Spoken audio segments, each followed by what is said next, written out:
ചുക്കില്ലാത്ത കഷായമില്ല എന്നൊരു ചൊല്ല് പണ്ട് പണ്ടിനാലും ഉണ്ട് നമ്മുടെ നാട്ടില്. ചുക്കില്ലെങ്കിലും ചുക്കില്ലാത്ത കഷായമില്ല എന്ന് എല്ലാവരും പറയും. അതുപോലെയാണ് ചിങ്ങലഗ്നത്തെ കുറിച്ച് പറയാൻ പോവുകയാണ്.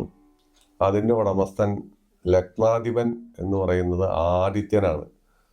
ആദിത്യൻ ഇല്ലാത്ത ഒരു കാര്യം ലോകത്ത് ഒരിടത്തുമില്ല.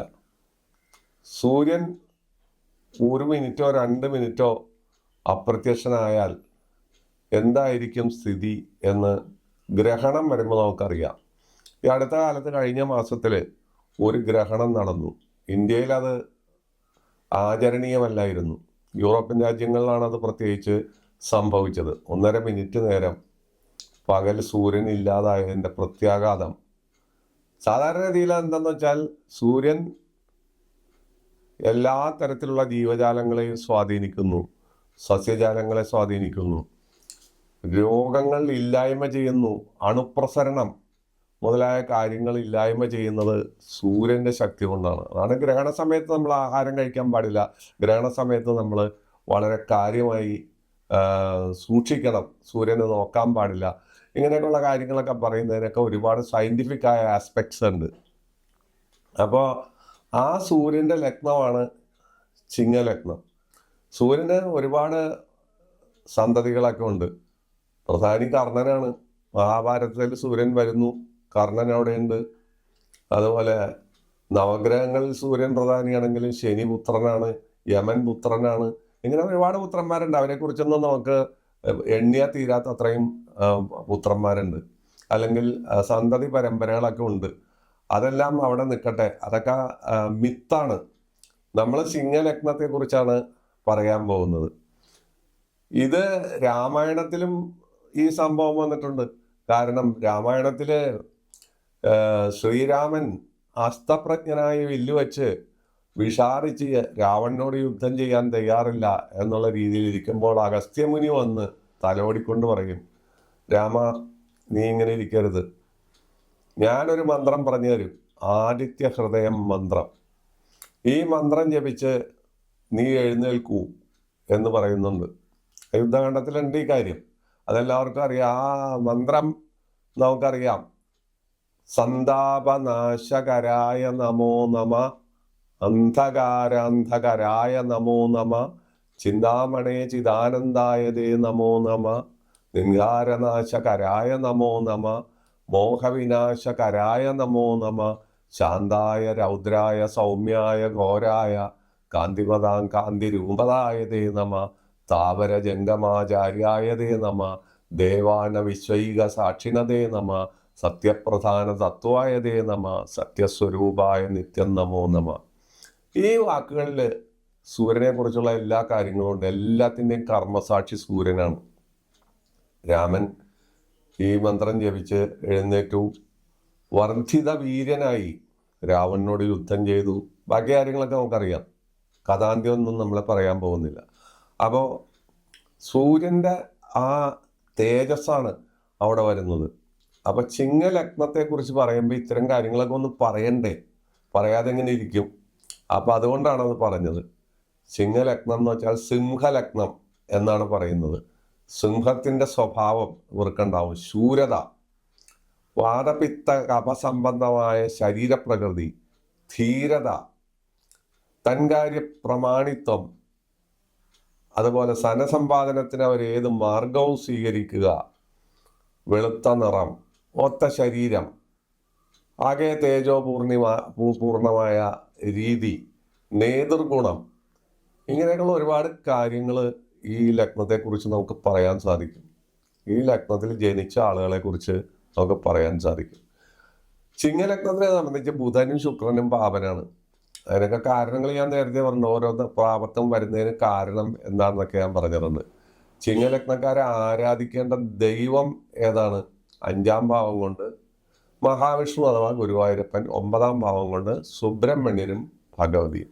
ഇതാണ് ഇവരുടെ ആരാധനാമൂർത്തികൾ. സത്യത്തിൽ സൂര്യൻ എന്ന് വെച്ചാൽ ശിവനാണ്. പക്ഷെ ധനുലഗ്നത്തെ സംബന്ധിച്ച് നമ്മൾ 9-ാം ഭാവം പറയുമ്പോൾ അവിടെ ശിവനെയാണ് പറയുക. സൂര്യൻ ശിവന്റെ പ്രതീകമായിട്ടാണ് ജ്യോതിഷക്കാർ കാണുന്നത്. പലപ്പോഴും പ്രശ്നങ്ങളിലും മറ്റു കാര്യങ്ങളിലും അത് നമുക്കിവിടെ പ്രസക്തിയില്ല. നമ്മൾ ചിങ്ങ ലഗ്നം എന്താണ് ഏതാണെന്നുള്ളതാണ് പറയുന്നത്.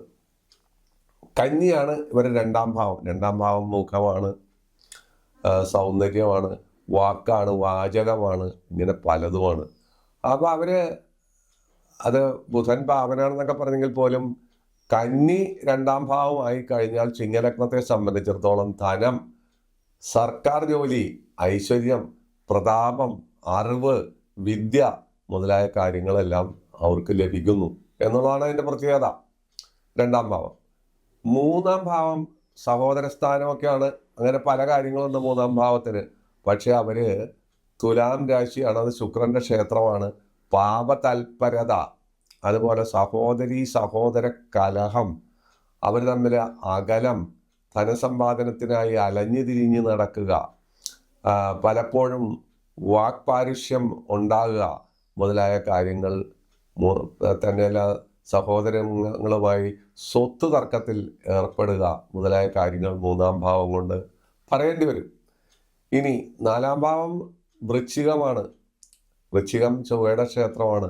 അവരെ സംബന്ധിച്ചിടത്തോളം ഹൃദയ കാഠിന്യം, ശത്രുശല്യം, അതുപോലെ വീടിന് നാശം വരിക, വീടുണ്ടാകും, വീടിന് നാശം വരിക, അല്ലെങ്കിൽ വാടക വീടുകളിൽ ഇങ്ങനെ മാറി മാറി കഴിയുക മുതലായ കാര്യങ്ങൾ നാലാം ഭാവം വൃശ്ചിക രാശിയായി കഴിഞ്ഞാൽ വരും. അവർ വിദേശത്ത് പോകും.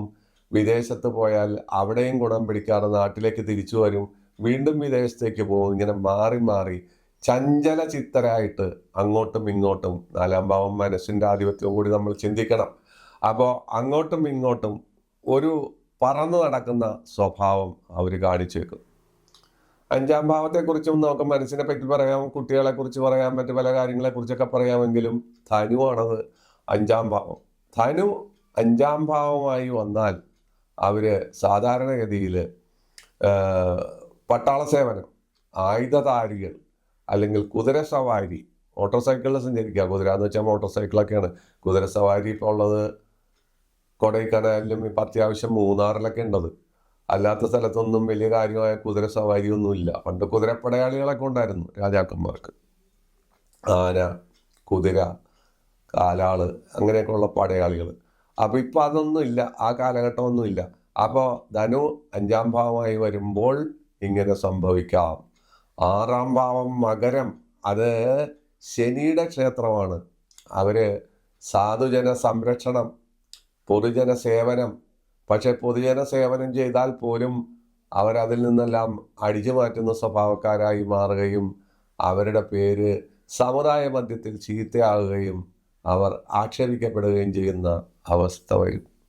ഏഴാം ഭാവം ഭാര്യാഭർത്തൃ ബന്ധമാണ് പ്രധാനമായിട്ട് പറയുന്നത്. വേറിട്ട് ഒരുപാട് കാര്യങ്ങളുമുണ്ട്. അത് കുംഭം രാശിയാണ്. ഇവര് വിവാഹബന്ധത്തിൽ ഏർപ്പെട്ടാൽ ആ വിവാഹബന്ധം സുതാര്യമായിരിക്കില്ല. ഭർത്താവിന് ഭാര്യ ദുഷ്ടകളും, ഭാര്യയ്ക്ക് പാവപ്പെട്ട സ്വാത്വിക സ്ത്രീക്ക് ഭർത്താവ് ദുഷ്ടമനസ്ഥിതിയുള്ള ആളുകളും ഇങ്ങനെ വിവാഹബന്ധം വല്ലാത്തൊരവസ്ഥയിൽ വന്ന് വിവാഹബന്ധം പിരിഞ്ഞു പോവുകയോ കലഹങ്ങൾ ഉണ്ടാകുകയോ അന്യപുരുഷ പ്രസക്തി, അന്യ സ്ത്രീ പ്രസക്തി മുതലായ കാര്യങ്ങൾ ഉണ്ടാവാനുള്ള സാധ്യതകളുണ്ട്. അവിടെ സുഖഹാനി സാധാരണഗതിയിൽ വന്ന് പെടാറുണ്ട്.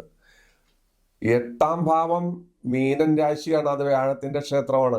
അങ്ങനെയുള്ള ആളുകളെ സംബന്ധിച്ചിടത്തോളം അവർക്ക് രോഗം, ദുരിതം, വയറിളക്കം, കോളറ, പട്ടിണി, അതുപോലെ അതോട് ബന്ധപ്പെട്ട രോഗങ്ങളുമായിട്ടുള്ള മരണം മുതലായ കാര്യങ്ങളെല്ലാം സാധാരണ സംഭവിക്കാറുണ്ട്. മാറ്റവും വരാറുണ്ട്. മാറ്റം വരാറുള്ളതിന് കാരണം ഞാൻ നേരത്തെ പറഞ്ഞിട്ടുണ്ട്. നല്ല ഗ്രഹങ്ങളുടെ ദൃഷ്ടിയും മറ്റും കാര്യങ്ങൾ ഫലശുദ്ധിയൊക്കെ മാറ്റിമറിക്കും. ഇവിടെ ഇങ്ങനെയൊക്കെ പറയുന്നുണ്ട്. എനിക്കിതെല്ലാം അനുഭവം എന്ന് ആരും പറഞ്ഞ് കളയരുത്. കാരണം ഇതിനകത്ത് ഇങ്ങനെയൊക്കെയുള്ള വ്യത്യാസങ്ങളുണ്ട്. അപ്പോൾ ഒമ്പതാം ഭാവം ഭാഗ്യസ്ഥാനമാണ് പ്രധാനമായിട്ട് പറയുന്നത്. ഭാഗ്യം മാത്രമല്ല, ഒരുപാട് കാര്യങ്ങളുണ്ട്. ഭാഗ്യമാണ് പ്രധാനം. അത് മേടമാണ്. അത് മേടം ചൊവ്വയുടെ ക്ഷേത്രമാണ്. അവർക്ക് ധർമ്മം, നീതി, ഐശ്വര്യം, തൊഴിലിൽ നിന്ന് ലാഭം, അതുപോലെ മൃഗങ്ങളുടെ കച്ചവടത്തിൽ നിന്ന് ലാഭം. ആന, കുതിര മുതലായ മൃഗങ്ങളെയെല്ലാം കൊണ്ടുവന്ന്, വേണമെങ്കിൽ സിംഹത്തിനെയും കൊണ്ടുവന്ന് കച്ചവടം നടത്തുക, ആ കച്ചവടത്തിൽ നിന്നൊക്കെ അവർക്ക് ലാഭം ഉണ്ടാവുക, ഭാഗ്യം ഉണ്ടാവുക. പക്ഷെ അവരുടെ ഭാഗ്യത്തിന് ഒരു സ്ഥിരാവസ്ഥ എന്ന് പറയുന്ന അവസ്ഥ ഉണ്ടാവില്ല. കയറ്റിറക്കങ്ങൾ ഭാഗ്യത്തിൽ അവർക്ക് ഉണ്ടായിക്കൊണ്ടിരിക്കുകയും ചെയ്യും. ഇപ്പം പറഞ്ഞത് പിന്നെ പറയില്ല, ഒരു മാറ്റിയും മറിച്ചും പറയും, കള്ളം പറയും. ഇങ്ങനെയൊക്കെയുള്ള ഒരുപാട് കാര്യങ്ങൾ അവരുടെ കയ്യിലുണ്ടാവും. കർമ്മഭാവമാണ് 10ാം ഭാവം എന്ന് പറയുന്നത്, ഇടവമാണ്. അങ്ങനെ വരുമ്പോൾ അവർ സ്വദേശത്ത് ജോലി ചെയ്താലും ആർത്തി മൂത്ത് അവർ വിദേശത്തേക്ക് പോവുകയും അവിടെ ഗുണം പിടിക്കാതെ തിരിച്ച് നാട്ടിലേക്ക് വരികയും തിരിച്ച് നാട്ടിൽ വരുമ്പോൾ അവർക്ക് ജോലി ചെയ്യാൻ പറ്റാതെ വന്ന് കച്ചവടങ്ങളിൽ ഏർപ്പെടുകയും നഷ്ടവും ലാഭവും ഒരുപോലെ വന്ന് അവരെ അലോസരപ്പെടുത്തുകയും ചെയ്യുന്ന ഒരു സ്വഭാവം ഈ ഇടവൻ രാശി 10ാം ഭാവമായി വരുമ്പോഴുണ്ടാവും. അവർ സ്വർണ്ണ വ്യാപാരികളാവാം, ജൗളി വ്യാപാരികളാവാം, അതുപോലെ മറ്റ് പല കാര്യങ്ങൾ, രത്നവ്യാപാരികളാവാം. ഇങ്ങനെയൊക്കെയുള്ള ഒരുപാട് കാര്യങ്ങൾ, പലവ്യഞ്ജന കച്ചവടക്കാരും ആവാം. ഇങ്ങനെയൊക്കെയുള്ള ഒരുപാട് സംഭവങ്ങൾ അവർക്കുണ്ട്. എങ്കിലും സ്ഥിരത അവരിൽ കാണില്ല. 11ാം ഭാവം എപ്പോഴും ലാഭസ്ഥാനമാണ്. അത് ബുധന്റെ ക്ഷേത്രമായ മിഥുനമാണ്. ഇവരെ സംബന്ധിച്ചിടത്തോളം ഇവർ സ്ത്രീ ആയാൽ പുരുഷനിൽ നിന്നും, പുരുഷനായാൽ സ്ത്രീയിൽ നിന്നും ധനലാഭം സാധാരണഗതിയിൽ വരും. സ്ത്രീധന രൂപത്തിലോ അല്ലെങ്കിൽ പുരുഷന്മാരുടെ സമ്പാദിച്ച പൂർവിക സ്വത്തിൻ്റെ രീതിയിലോ അങ്ങനെ പല രീതിയിലുള്ള കാര്യങ്ങൾ വരാം. ഇവരുടെ ഈ ലാഭത്തിന് സ്ഥിരത വളരെ കുറവായിരിക്കും. അത് കയറി ഇറങ്ങി നിൽക്കും. ചിലപ്പോൾ ഒരു ഉന്നത സ്ഥായിയിൽ വരികയും അവിടെ നിന്ന് നേരെ കീഴ്പോട്ട് വരികയും ചെയ്യുന്ന അവസ്ഥ ഇവരുടെ ലാഭത്തിൽ സാധാരണഗതിയിൽ കണ്ടുവരുന്നുണ്ട്. പക്ഷെ അവർ സ്ഥിരമായി ലാഭം ഉണ്ടാക്കാനായിട്ട് വളരെയധികം ശ്രമിക്കുകയും വളരെ ലാഭം പല കാര്യങ്ങളിൽ നിന്ന് നാനാപ്രകാരേണ അവർ ഉണ്ടാക്കുകയും ചെയ്യുന്ന അവസ്ഥയുണ്ട്. ഈ അവസ്ഥക്കൊക്കെ വ്യത്യാസം വരാനുള്ള കാര്യങ്ങളുണ്ട്. 12ാം ഭാവം വരുന്നത് കർക്കിടകമാണ്.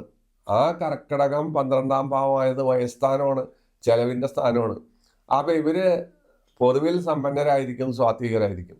ഈ പണമെല്ലാം സാധുജനങ്ങൾക്ക് വേണ്ടിയോ അല്ലെങ്കിൽ പൊതുകാര്യ പ്രസക്തിക്ക് വേണ്ടിയോ ധാരാളം ചെലവാക്കി ഒരു പ്രമാണി ചമഞ്ഞ് അവസാനം ഒന്നും ഇല്ലാത്തൊരവസ്ഥയിലേക്ക് വരിക.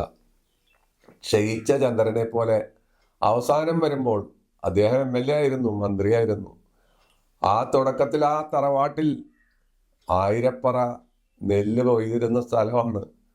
ഏക്കർ കണക്കിന് ഭൂമി ഉണ്ടായിരുന്നു. ഇതെല്ലാം തെരഞ്ഞെടുപ്പിന് വേണ്ടി വിറ്റു.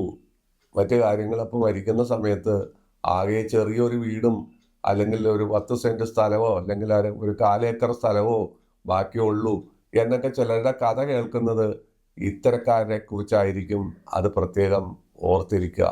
ഇതാണ് ചിങ്ങലഗ്നത്തിന്റെ വേഗത്തിൽ പറയുന്ന 1 മുതൽ 12 ഭാവം വരെയുള്ള ഭിന്ന സ്വഭാവം. ഈ ഭിന്ന സ്വഭാവത്തിന് മാറ്റവും മറിച്ചിലുകളും സർവ്വസാധാരണമാണ്. അതിന് കാരണം എന്താണെന്ന് വെച്ചാൽ ഒരു ഗ്രഹത്തിന്റെ അല്ലെങ്കിൽ ഒരു ലഗ്നത്തിന്റെ ദോഷം പരിഹരിക്കാൻ മറ്റ് ഗ്രഹങ്ങൾ അവിടെ ഉണ്ടാവും. അതാണ് ദൈവം ചെയ്തു വയ്ക്കുന്ന കുസൃതി. ഓരോ ജനനത്തിലും ഓരോ മണി അരിയിലും ഇത് ആർക്ക് കഴിക്കാനുള്ളതാണെന്ന് ദൈവം കുറിച്ചു വച്ചിരിക്കുന്നു എന്നാണ് പറയുന്നത്. തിരുവള്ളുവരൊക്കെ പറയുന്നത് അതാണ്. തമിഴ് കവി തിരുവള്ളുവര് അദ്ദേഹം പറഞ്ഞിട്ടുണ്ട് ഇത്തരം കാര്യങ്ങൾ. അപ്പോൾ അങ്ങനെ ഉള്ള സംഭവങ്ങളാണ് നമ്മുടെ ജീവിതത്തിൽ നടക്കുന്നത്. 2-4 ദിനം കൊണ്ടൊരുത്തനെ എന്നുള്ള പൂന്താനത്തിൻ്റെ വരി ഈ ലഗ്നങ്ങളെ കുറിച്ച് പറയുമ്പോൾ നമുക്ക് പറയാൻ പറ്റും. 12 ഭാവങ്ങളെ ടച്ച് ചെയ്യുമ്പോൾ സാധാരണ ഒരു ലഗ്നത്തിൽ നമ്മൾ സ്ഥിരമായി പറയാൻ പറ്റാത്ത അനേകായിരം അവസ്ഥകൾ വരുന്നതിന് കാരണം ഓരോ ഗ്രഹങ്ങളുടെയും സ്വാധീനമാണ്. ആ സ്വാധീനം നല്ലതാണെങ്കിൽ നല്ലത്, ചീത്തയാണെങ്കിൽ ചീത്ത. അതിനിടയിൽ വരുന്നതായ വിഷമതകൾ, അതുപോലെ ഉയർച്ച താഴ്ചകളെല്ലാം നമുക്ക് ഇതിൽ വ്യക്തമായി കാണാൻ സാധിക്കും. അപ്പോൾ ചിങ്ങലഗ്നത്തെക്കുറിച്ച് നമ്മൾ വളരെ വേഗത്തിൽ ഈ കാര്യങ്ങൾ പറഞ്ഞു തീർത്തു. അപ്പോൾ ഇനിയും നമുക്ക് പല ലഗ്നങ്ങളെക്കുറിച്ച് വളരെ കാര്യമാത്ര പ്രസക്തമായി പറയാനുണ്ട്. അപ്പോൾ വീണ്ടും നമുക്ക് കാണുന്നതുവരെ നല്ല നമസ്കാരം പറഞ്ഞ് ഇന്ന് പിരിയുകയാണ്. നന്ദി, നമസ്കാരം.